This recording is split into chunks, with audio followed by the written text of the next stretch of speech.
Tonight it's time for some tough love. We are going to explore how USC's quest for the college football playoffs might get undermined by its undisciplined defense. From the coaching staff, not just the players. Meanwhile, the Rams try to keep Matthew Stafford safe, and the Chargers welcome their biggest enemy. And no, that's not Brandon Staley looking at himself in a mirror.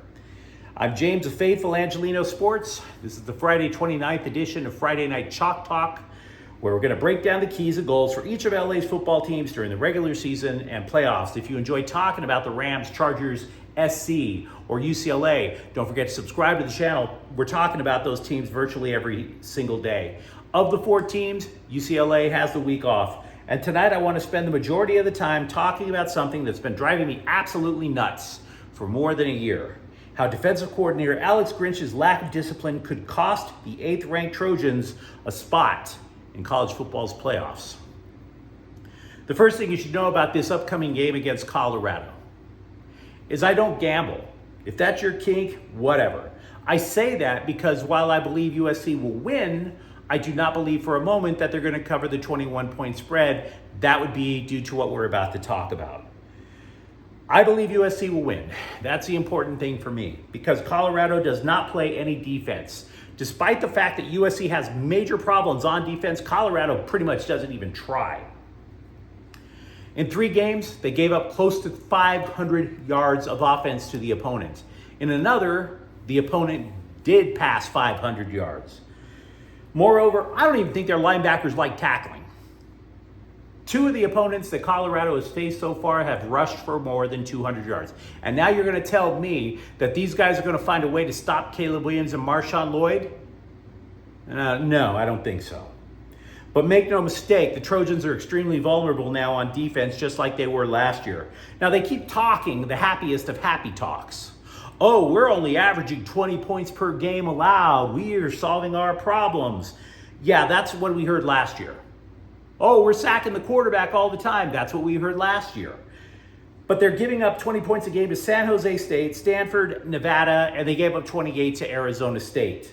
That tells me the opposite. You're giving up way too many points to extremely inferior opponents. And by the way, Arizona State got those 28 points with a 3rd-string quarterback and 4 starting offensive linemen missing. So, no, I don't buy it. For all the talk we hear about USC, having this wild air raid offense, make no mistake, Lincoln Riley and Caleb Williams are in complete control of what they're doing. But there is no plan that seems to work with USC's defense. So what the hell is Alex Grinch's plan? And why is it not working? Well, Grinch's concept is called the Speed D. It bases everything off of disrupting the opposing quarterback, which, by the way, you explain it that way, it makes sense. You want to get to the opposing quarterback. Every defense wants to make life hell for the opposing quarterback. Grinch tries to force the issue by having defensive linemen shooting the gaps between the offensive linemen and then adding multiple blitzers. And again, sounds sensible right off the top of your head. It sounds sensible until you realize that offenses can scheme around blitzes when you do it on damn near every single snap. Which, by the way, Alex Grinch does. Alex Grinch is a shark. Shark stops swimming, sinks to the bottom of the ocean. If Grinch doesn't blitz on a play, he dies a little inside. And that is a big problem. Because then when you add poor discipline and miscommunications, a larger opportunity for the opponent to exploit your defense opens up. Grinch often runs a 3-3-5, diagrammed here. Now, it looks like there's 2 linebackers here, but it'll have 1 linebacker off the edge, and of course, 5 defensive backs means it's nickel coverage. The nickel back will play up off the line here. It starts off prior to the snap. You will often see, even though the defensive linemen literally line up facing an offensive lineman, prior to the snap, you will see the 3 linemen shift in one or the other direction to indicate that they're going to shoot a gap. A gap for the nose tackle, for example, between the center and the guard. Maybe the guard and the left tackle over here. So the shift is there prior. But they have to be quick about it, because if they don't shift and get their hands back in the dirt and their position set properly, they've already given up leverage to the offensive line, and they won't penetrate. And by the way, there's going to be another problem if the shift doesn't happen quickly that we'll get to in a moment. But assume for the moment that they get their hand back in the dirt and they're set properly. So what does everybody else do? Well, the first thing you should know is more often than not, two people are coming on a blitz. It's usually going to be a linebacker from the inside, and it's either going to be either the outside linebacker or the nickelback, okay? If those blitzers do not find a proper gap to exploit, there's no penetration again. No chance for a big play. And that goes back to the whole thing about the defensive line shifting. So assume for the moment that these guys don't get their hand back in the dirt and their leverage properly set. Let's assume this linebacker is blitzing. What does he do? He will literally run right into the back of his own defensive lineman. No penetration. Super strong opportunity for the offense to make a play against that. The problem that's inherent in blitzing, by the way, comes twofold. One we mentioned is, does the blitz penetrate? The second is that if you send somebody, they vacate the spot that they once held. The screen pass is often called against the blitz because of that. You would often see teams saying, okay, if you're sending this guy, we'll send a running back right here. If it's this nickelback who's going to blitz, the running back goes there, just holds his hands out, waits for the short pass, runs for miles. Against Arizona State, the Trojans gave up a 51-yard touchdown to a screen pass, if you recall. Now, Alex Grinch likes to fill up those holes by basically robbing Peter to pay Paul, as the saying goes. For instance, let's assume this middle linebacker is going to blitz. How does Grinch solve that problem, allegedly? He pulls the safety up to fill the spot vacated by the linebacker. Now, if the offensive line holds up, that creates a whole bunch of other problems for the Trojans. For example, these cornerbacks never press. If you watch Trojans football, you will often see the cornerbacks going back 7 yards back from the line of scrimmage. Why? Because if there's only one safety back here and there's two corners, it's too vulnerable to the explosive pass play, which, by the way, the Trojans give up a lot. They give it up a lot. Look at this safety back here sitting there going, oh crap, which way do I look, guys? Which way do I look? And the quarterbacks are being left on an island to virtually every single play. That is why you hardly see them in press coverage, but even worse, I get tired of hearing the press blame the cornerbacks for being substandard at SC. They're being left out on an island. They get zero help. That's not their fault. That's the scheme. I would even argue that that's a reason why a top safety from the year 2025, originally he was a safety, he committed to USC, and then he pulled back his commitment. He's like, wait a second, I'm going to get hung out to dry over and over here. So this defense, as you can tell, it's high reward if you get to the quarterback, but it's extremely dangerous. Now, we mentioned how it's vulnerable to screen passes. It's also vulnerable to mobile quarterbacks. Because let's assume you have a mobile quarterback and the blitz holds up, but there's a hole over here. Quarterback's going to run right through it if he has any sort of athleticism. San Jose State quarterbacks, Stephon Cordero, did that when Grinch inexplicably called an all-out blitz on 3rd down and 22. The offensive line gave Cordero enough of a hole. He ran through it. There was nobody there. 1st down on 3rd and 22. Alex Grinch can't stop blitzing. Now, one of the biggest problems that USC faces is that Colorado's quarterback, Shedeur Sanders, is a superior athlete to Cordero. That is a problem. So, by the way, is Michael Penix of Washington, Bo Nix of Oregon, Dante Moore of UCLA. And the problem that USC faces is that they'll never be able to talk Alex Grinch out of stopping the blitz, out of not blitzing on every down. He didn't learn in Oklahoma. He didn't learn last year. He won't do that now. So the problem the Trojans are also going to face is that Colorado plays up-tempo offense, which means that the communication for the Trojans has to be on point for them to stop them. And they've had problems communicating. They have to, the defensive line is going to have to play quicker, so communicating coverage, the defensive line shift we were talking about. and also because Colorado is at an altitude. USC is going to have to shuffle in players super quick. Keon Bars, Shane Lee, Rajon Davis, Corey Foreman, all of them didn't play against ASU. Those guys need to expect their number to be called this week. It's time for them to make plays. The other thing I would urge to try to counter Colorado is I would urge the USC offense in its strongest possible terms to run the ball, to keep the defense fresh.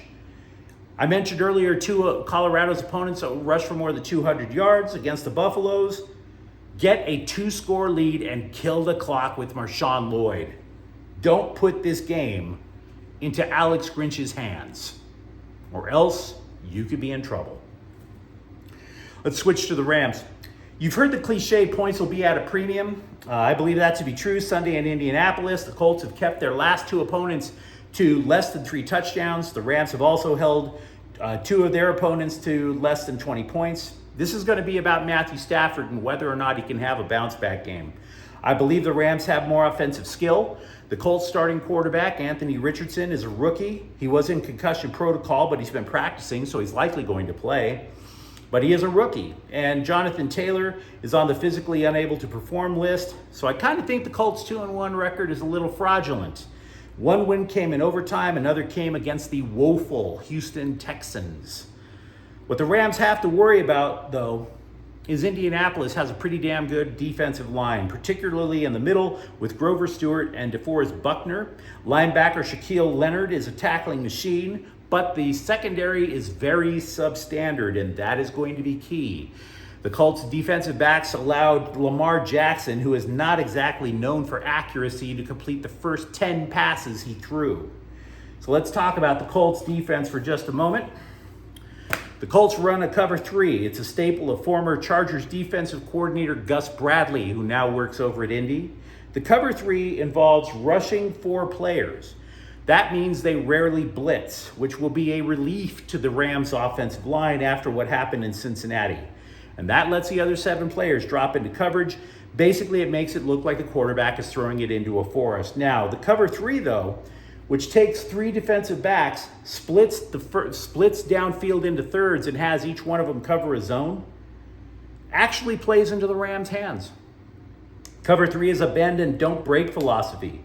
LA has been more deliberate on offense this season. It is a way to keep their Rams' young defense off the field. They let the play clock roll down to 1. They have no problem with scoring drives that take more than 10 plays.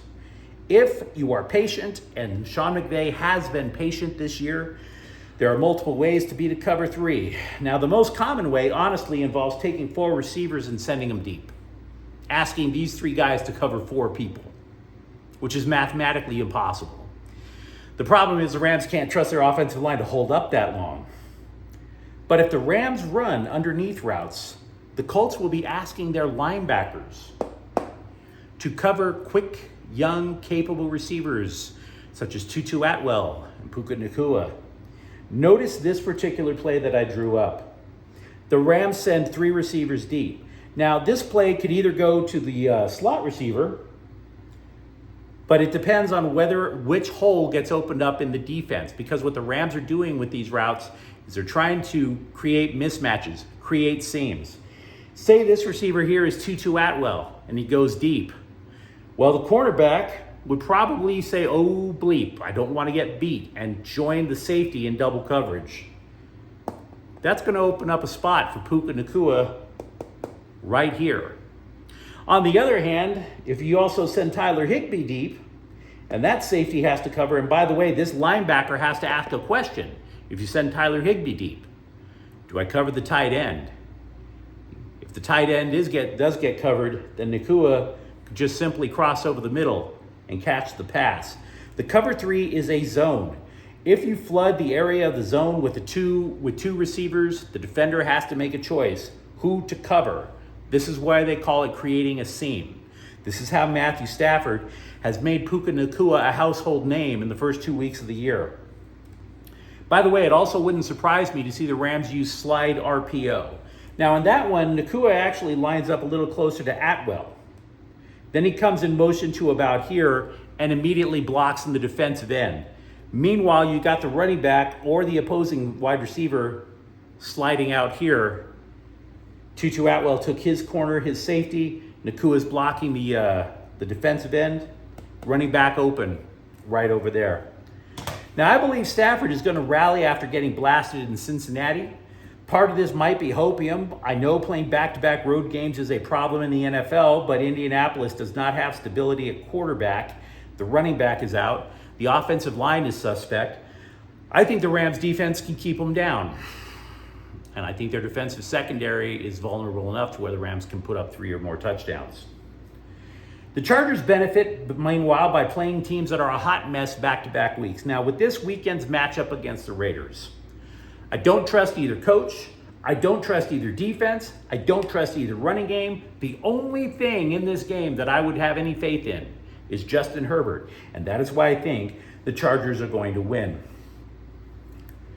The Chargers can score more than 20 points. The Raiders haven't scored more than 20 points in a game so far this year. Simple as that. The Raiders simply stink on defense. They were supposed to have a pass rush, but Chandler Jones, who was supposed to create this massive, overwhelming defensive rush with Max Crosby, last I've seen, he's been making videos claiming everybody of the most cruelest of crimes with no evidence whatsoever. He's just basically, you're starting to wonder if the poor man has lost his faculties, frankly. The line backing for the Raiders is poor. The defensive backs are meh. This is a defense that is going to give up points. The best chance the Raiders have is coaching errors by Brandon Staley, massive ones. I don't believe Brandon Staley is a leader of men, but when I look at Brandon Staley, I see a younger version of Raiders coach Josh McDaniels. So I think the Chargers are going to pull to 2-2. So, in conclusion, I think the Chargers win. I know USC is going to win. I'm confident the Rams can pull to 2-2 as well. Let me know what you think in the comments thread, though, because I am curious about what you think about Alex Grinch's defense. If you enjoyed the content, don't forget to subscribe to Faithful Angelinos. We talk LA sports every single day here. Thank you for watching. I'm James. We'll be back tomorrow morning. Faithful Angelinos is a Kian Corte El Queso production. Take care.